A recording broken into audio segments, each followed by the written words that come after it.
Well, the high-stakes showdown between Supreme Court nominee Judge Brad Kavanaugh and his accuser, Dr. Ford, culminating yesterday in a tentative agreement. Ford's attorneys saying she accepts the Senate's request to tell her side of the story, but the actual terms, they're still up in the air.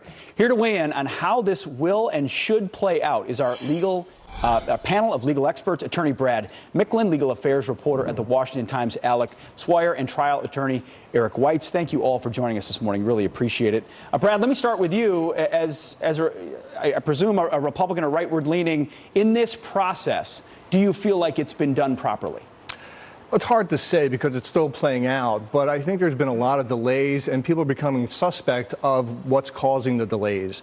Like even a moment ago, there was a spot that there's an agreement to testify, but there's really not an agreement to testify because the terms are unclear. So nobody really knows where it's going to go from this point.